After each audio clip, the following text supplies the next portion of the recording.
मोकामा एक महत्वपूर्ण स्थान है और मोकामा के माध्यम से विकास की किरण को उस इलाके तक भी पहुंचाने का काम करना है। बड़े कारखाने का विकास हो सके, चाहे वो रेलवे की जमीन हो, मार्केटिंग यार्ड की जमीन हो, या कई ऐसी संस्थानें उस इलाके में रही है, बाटा से लेकर मैकडोवेल्स से सभी, वो यदि हम ले सकते हैं तो जरूर लेने का काम किया जाए। कोई सस्ता जमीन हमें मिलता हो तो सरकार उसको लेकर उस इलाके में बड़े उद्योग को लगाने का भी प्रयास करे।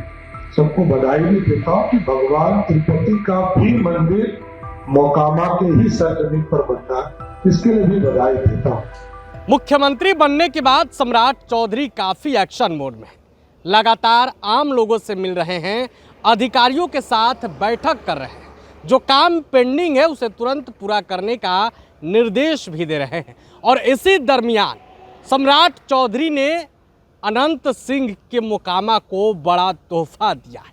अनंत सिंह के मोकामा में परशुराम स्थल जो है वहाँ कमर्शियल बिल्डिंग बनाने के लिए शिलान्यास किया है।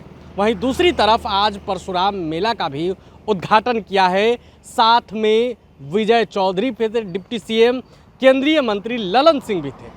मोकामा को तोहफा देने के बाद सम्राट चौधरी ने एक संदेश भी दिया है। आप ये वीडियो देखिए। भगवान परशुराम जो अन्याय के खिलाफ लड़ते रहे और उनके तपोस्थली जिस स्थान को माना जाता है उसके विकास की चिंता की गई। उनके मेला को और बृहद करने का जो ललन जी ने बताया कि माननीय तत्कालीन मुख्यमंत्री नीतीश कुमार जी ने इसको स्वीकृत करने का काम किया। और सही कहा उन्होंने कि 2025 में मैं उप मुख्यमंत्री था तो मैं स्वयं गया था, मेरे साथ नगर विकास मंत्री भी वहां गए थे और हम लोगों ने कहा था कि इस जगह को और मेला को के बढ़ावा के लिए, कमर्शियल एक्टिविटीज को बढ़ाने के लिए कई चीजों का वहां प्रावधान करने का काम किया जाए। तो नगर विकास विभाग से जरूर ये चाहूंगा कि जल्द से जल्द वहां बन जाए और आगे के मेला में, अगले साल इस मेला के बाद जब भी अगला मेला हो तो और विस्तृत रूप से मेला लग सके, इसकी चिंता करनी चाहिए। साथ ही साथ कई चीजें, मोकामा एक महत्वपूर्ण स्थान है और मोकामा के माध्यम से विकास की किरण को उस इलाके तक भी पहुंचाने का काम करना है। हमने जिलाधिकारी को निर्देशित करके भेजा है कि आप वहां जाकर जमीन को भी चिन्हित करें।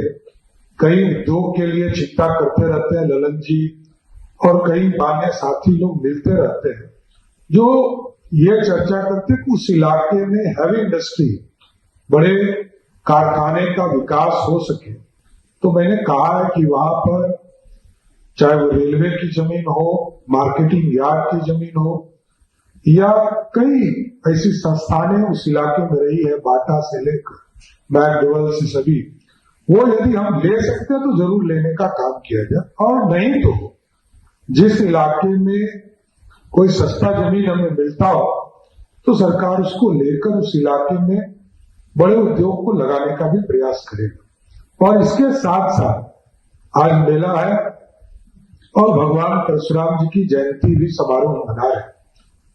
वहां पर तिरुपति भगवान के भी मंदिर की कल्पना की गई है। साथियों, मैं आप तमाम जो नगर परिषद मोकामा के सभी लोग हैं, मोकामा के इलाके के लोग हैं, सबको बधाई भी देता हूं कि भगवान तिरुपति का भी मंदिर मोकामा के ही सरजमीन पर बनता है, इसके लिए भी बधाई देता हूं। और अभी माननीय विधायक अनंत सिंह जी हमसे मिले थे, उन्होंने एक आग्रह किया है कि अस्पताल हमारे यहाँ कुछ और अच्छा हो जाए।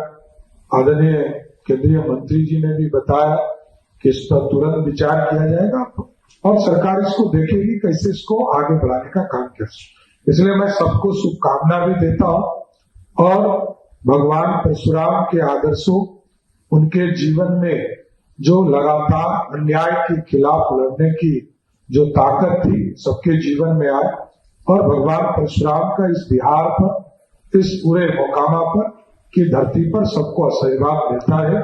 यही कामना करता हूं कि बिहार समृद्धि की वजह नीतीश कुमार जी ने बहुत आगे बढ़ाने का काम किया है। आदरणीय प्रधानमंत्री जी वहां स्वयं आए थे, उन्होंने भी विकास के कई कार्य उस इलाके में किए हैं। पुल बने, सड़क, 4 लेन सड़क बना है। नीतीश जी और मोदी जी की जोड़ी लगातार इस पूरे बिहार की समृद्धि का काम करते रहे। लेकिन साथियों, आगे ये विकसित बिहार और समृद्ध बिहार की कल्पना हमको करनी है और आगे भगवान परशुराम इसके लिए आशीर्वाद दें कि बिहार समृद्ध हो सके। मैं तमाम लोगों को फिर से भगवान परशुराम की जयंती की शुभकामना देते हुए अपनी बातों को विराम देता हूं। बहुत बहुत धन्यवाद। प्रभातखबर.com, विश्वास वही, रफ्तार नहीं।